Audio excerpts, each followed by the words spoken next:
Hello, hello, hello, all you wonderful, beautiful people. Welcome to Gangleized Treasures. And as you can tell, we are not in the car. And the dogs are barking. We are not going sourcing today. I thought that today we would just sit down and talk a little bit. I didn't do one of those year-end review videos, and um, I've been on this reselling journey 16, 18 months, something like that. And I thought we'd talk about what I've learned and what I wish I knew before I started. um, so the first thing I want to talk about is when you start something new, you have all this. You just think you have this superpower that this is what we're going to do and it's going to be awesome. And I call it your reseller superpower. And everything you see, you think you can resell. Um, if you found a belt at the bins, you're like, I found this belt at the bins. I can resell it and make $1 or $10 or whatever. And I hate to burst your bubble, but that's not the way it works. You will see things while you're outsourcing that um, might be a ring for $1. Oh, I could sell that. I could sell it for $5 and make money. No. I mean, we have a house. We would love to sell it for $200,000. But it has to be what people want and what they're willing to pay for it and what you have available, and it has to come together. Um, so when you are starting out, do some research. I wish I had done more research about what sells. Um, and then again, when you're doing your research, no matter what any YouTuber says. So I started and I was watching the YouTube videos and was like, oh, I could do that. I can buy shoes and make money. And oh, Nike sells. Nike sells. You just buy Nikes. And I'm like, okay, I have Nikes that are sitting in there that I've had for a year that haven't sold yet. Um, and I'll get into that more later. So, not necessarily everything every YouTuber says on YouTube is accurate. It might be accurate for them, and maybe they were using Nike as a general term, um, but other people would say, oh, sell Brooks. Brooks sells. I have a pair of Brooks that I've had for over a year that haven't sold. Um, I've even had a pair of Cole Haans and a pair of Michael Kors shoes. Um, Brooks, I think the Brooks were Brooks addiction, and a lot of it is the size matters, the color matters, or the like if you're looking at a picture, the picture of what it is of matters, the subject matters. Um, Shoes sell, you know, Vans sell, but I have a pair of men's Vans that I've had in there for a year, but I had a pair of Vans that were a designer pair of Vans that sold within a week. So if a YouTuber says something about it, you might want to do a little more research or maybe ask them a question. Do you mean all Nikes? Do you mean all Vans? Do you mean all Converse? So now for Converse, most Converse will sell. The bigger sizes sell better. For most shoes, you probably want to go about a size size 8 and up. There's more people in that size range. Not that the smaller ones won't sell. They'll just take longer. And again, it depends on the name brand of the shoe, the type of shoe, whether it's a designer shoe, all that stuff. All that stuff matters. And if you haven't started reselling yet and you don't have your eBay store set up, be prepared, because you will be hit with scams. You will have people sending you offers for more than what you priced something for. I had a brooch, and I think I bought it for like $5 and I was going to sell it for 10. I really wasn't going to make any money doing that. But they offered me like 20 for it. And I was like, within the first week after I had my eBay store set up, I had 3 or 4 things that sold, boom, boom, boom, for full asking price. And man, you just get on this high. It's like, all right, here we go. And then they never pay you, because they're going to ask you to text them, or they're going to ask you to email them. Don't do that. Don't do that. Only communicate with people through eBay messages. And don't ask them to communicate with anybody any other way, because both of you could get in trouble. Be proactive and separate your business account from your personal account, because otherwise it muddies the water, and come tax time, it's going to be a headache and it's going to be a mess. So I would suggest that you set up a business account. Even my bank set up my business account with no money in the account, which I thought was pretty cool. But you'll have to talk to your bank. What does your bank require? $5, $10, $50, something. And you can also put your name on it.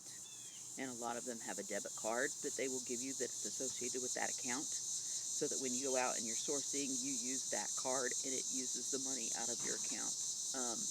You can also buy with cash, and then just keep the receipt. Be sure you keep the receipt for all of your business expenses, whether you buy bubble wrap, whether you bought a sterling silver necklace to resell, whether you went out to lunch while you were out on your garage sale day. Keep all of them. And a lot of YouTubers would recommend to either have a program or an app that helps you do that, or to have an accountant, which you really don't have the money to have an accountant when you first start. But I think I did that even before I bought anything to resell.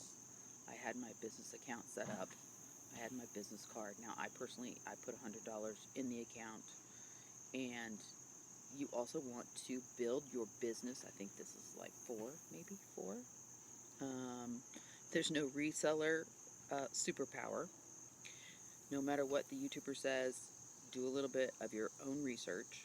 Because if they said it, doesn't make it so.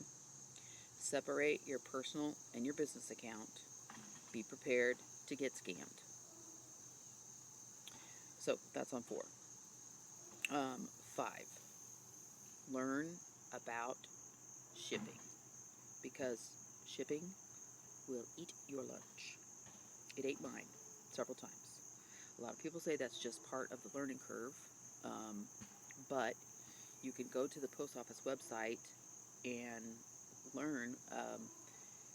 First class mail is for things that are about 13 ounces or less.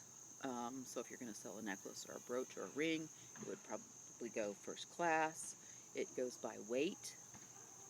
If you sell something that's kind of heavy, you might want to look into flat rate packages. The post office has those. They give them to you for free. You can sell like weights, but the small is really small. Like, it's about like that. And then there are priority boxes, which say priority box on them also, just like flat rate says flat rate. And you can't mix the two. I mean, you can get a label and you can put it on a plain box, no matter which one it is. But if you're sending it flat rate, you cannot put it in a priority box. If you're sending it priority, you cannot put it in a flat rate box. Because a flat rate box means they're going to charge you a flat rate for whatever is in that box. So it's small's like $8. It's probably gone up by now. Small's probably 10, medium's like 15, and a large is like 20 or something like that. But if you were going to sell weights or cast iron,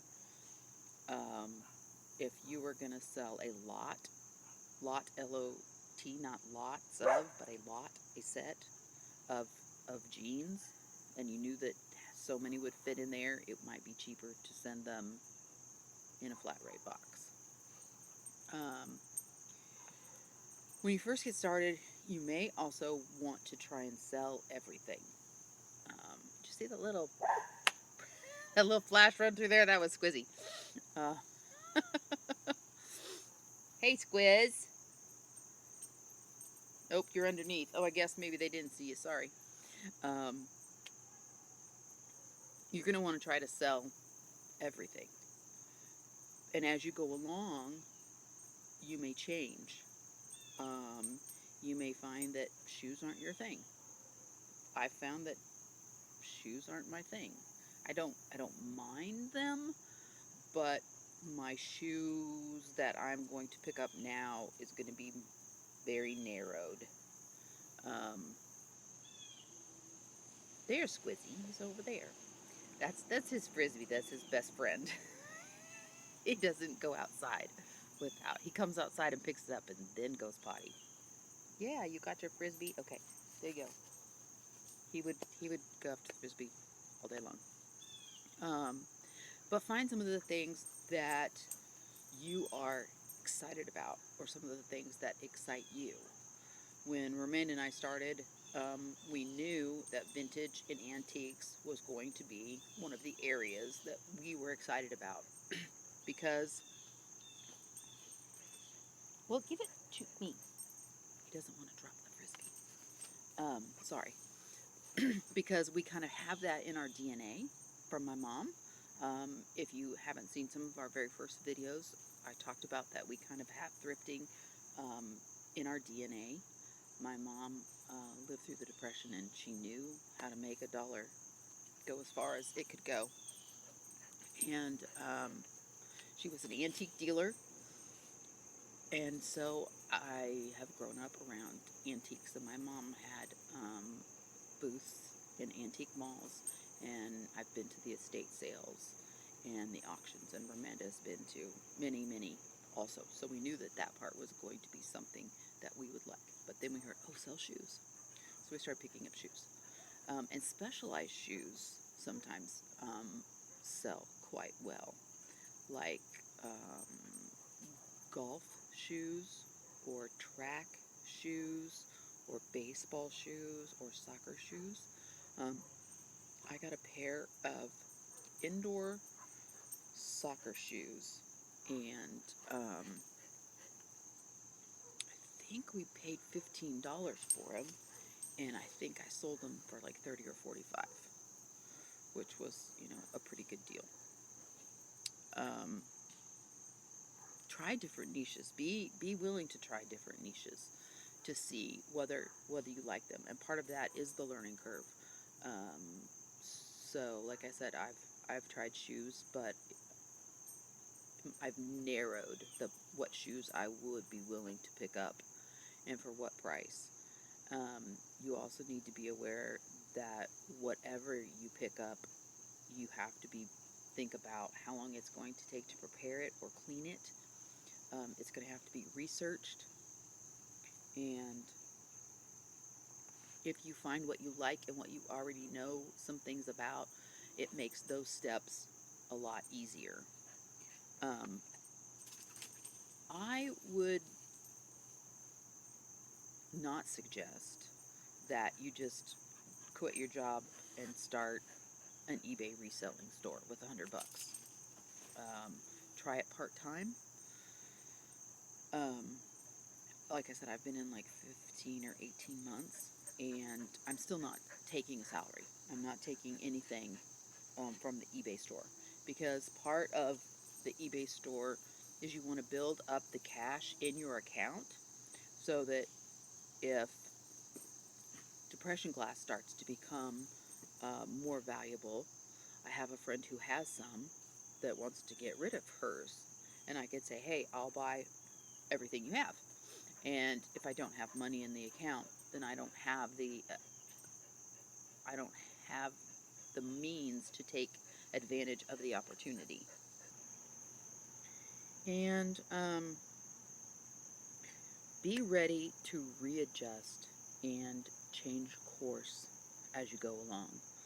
If you've tried shoes like me and you find you don't like it, they don't sell, you do have, you could have a yard sale, sell them that way. You could put them on Facebook Marketplace. You can redonate them to the same or to a different charitable organization.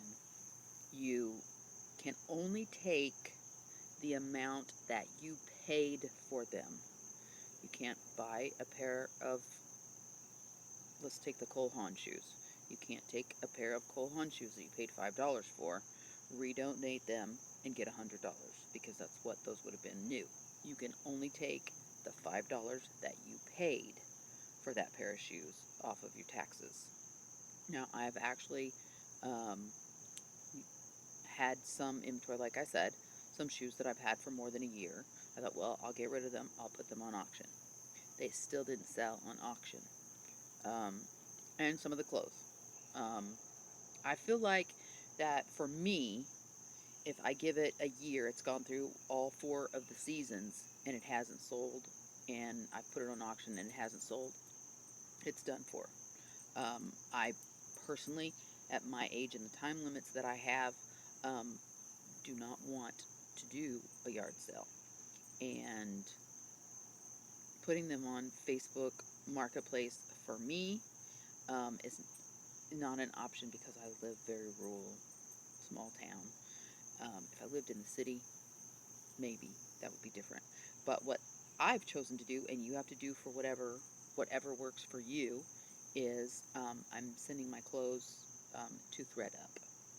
They will actually pay for a label for you, and actually you can send up to 30 pounds.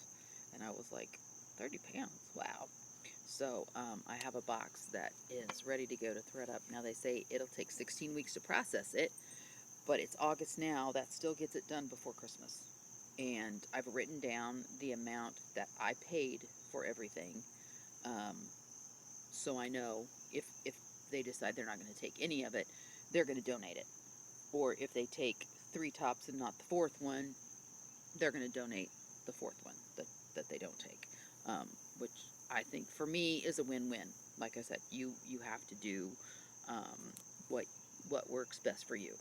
Maybe garage sales is a winning thing that your community does them once a month, or you live in a large town and putting something on Facebook Marketplace. Things move fast for you. Think about selling on Facebook Marketplace. In the beginning, when you start, and I wish that I had known this, that if you set your prices a little bit lower than everybody else, it's going to help your store get traction. It's going to help your store get positive feedback, and ask for that positive feedback if you feel comfortable doing that. And you want to be customer oriented. You want to answer those messages. You want to answer those questions. You have to decide when you set up your eBay store, do you want to have a 1-day, like they buy it on Monday and you ship it on Tuesday? Do you want they buy it on Monday and you have till Wednesday? We started out with 3 days because it was me and Ramanda, and we were both working, and that worked for us. You cannot get top rated seller if you have a 3-day shipping rate, as far as I know, because that was one of the things they asked. They sent me an email and said, hey, you could get top rated seller, but you have to offer 1-day shipping. I was like, I can do 1-day shipping now. literally basically gives me one day to find it and get it ready, and the next day I can ship it. Or I can find it, pack it, label it, and ship it the same day. Um, and then you have to, like I said, I bought this brooch for $5. Gosh, there's mosquitoes out here. Usually they don't get me. Um, and I thought, oh, I'm going to sell this for $10. But you also have to know how eBay works. So that's part of starting small, starting part-time, learn how eBay works. So that brooch, if I bought it for $5 and if I set my price at $9.99, eBay is going to take their fees, and now they have promotion. And if you promote it, I probably figure any item that I probably have $5 in fees and promotions. So I just automatically add $5 to anything I find. It's like, oh, that's a really nice brooch for $5, but I have to add $5 for fees and promotions. That makes it 10.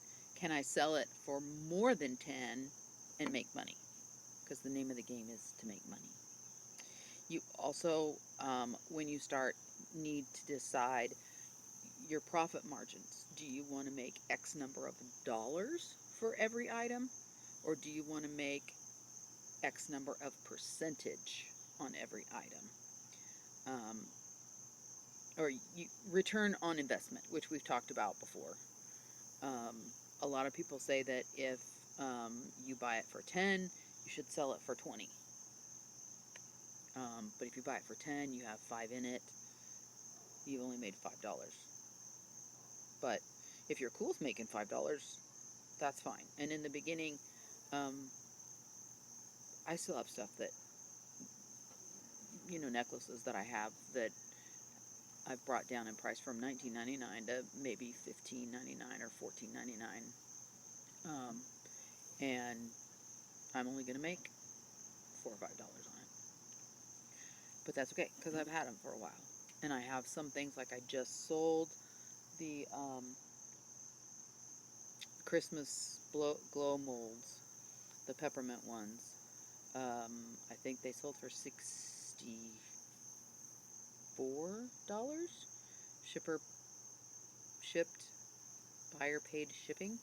I always have the buyer pay shipping. I started to do that free shipping, and I was like, I don't. Because it eats into your profit if you're not careful and haven't got all that stuff set up. So your return on investment, do you want to sell something? If I sold it, I bought those for, I think, $5, and I sold them for $60. So I have $5 in it. I have $5 for promotions and fees. That's 10. I made $50. That's one of my big sales. That's a lot.